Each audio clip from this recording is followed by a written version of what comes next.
Hello student, আমি সন্দীপ আচার্য। আজকে আমার আলোচ্য বিষয় হচ্ছে তোমরা যারা ফিফথ সেমিস্টার নর্থ বেঙ্গল ইউনিভার্সিটির আন্ডারে রয়েছে তাদের মাইনর পেপার, তোমাদের মাইনর পেপার বাংলা সিলেবাসে কি কি থাকছে অনেকে আমাকে অনুরোধ করেছিল, তো তাদের অনুরোধে আজকে আমার এই ভিডিও।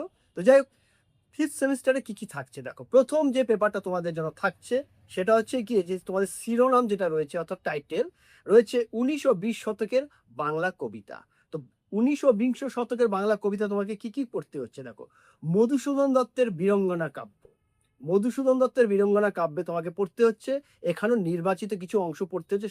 কি কি পড়তে হচ্ছে? দুষ্মন্তের প্রতি শকুন্তলা, সোমের প্রতি তারা, এবং দশরথের প্রতি কইকি, লক্ষণের প্রতি সুপর্ণরেখা।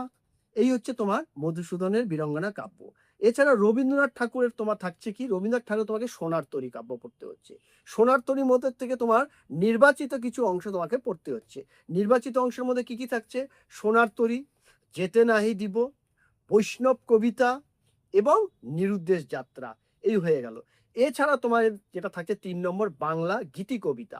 বাংলা গীতি কবিতা তোমাকে কি পড়তে হচ্ছে দেখো। বাংলা গীতি কবিতা তোমাদের পড়তে হচ্ছে মধুসূদন দত্তের বঙ্গভাষা, কামিনী রায়ের সুখ, সত্যেন্দ্রনাথ দত্তের চম্পা, যতীন্দ্রমোহন বাগচির অন্ধবধূ, যতীন্দ্রনাথ সেনগুপ্তের মানুষ, মহিতলাল মজুমদারের অঘোরপন্থী, কাজী নজরুল ইসলামের বিদ্রোহী এবং জীবনানন্দ দাশের বনলতা সেন। বাস, এই হচ্ছে তোমাদের ফুল সিলেবাস।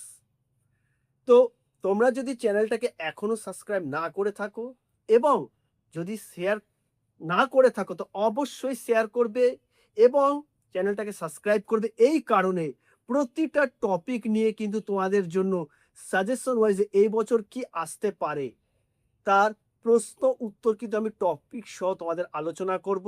তোমরা ফোর্থ সেমিস্টার তোমরা জেনে গেছো যে আমার সাজেশন কতটা তোমাদের জন্য গুরুত্বপূর্ণ, এবং তোমরা নিজেরাই আমাকে মেসেজ করেছো, কমেন্টস বক্সে জানিয়েছো যে স্যার আপনার সাজেশন 100%, আপনার সাজেশন নিয়ে আমি ফুল স্যাটিসফ্যাকশন পেয়েছি এবং খুব ভালো পরীক্ষা দিয়েছি।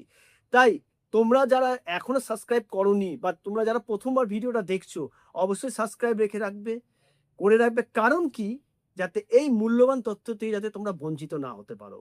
তো আজকে এখানেই রাখবো, পরবর্তী ভিডিওতে তোমাদের সাথে দেখা হচ্ছে।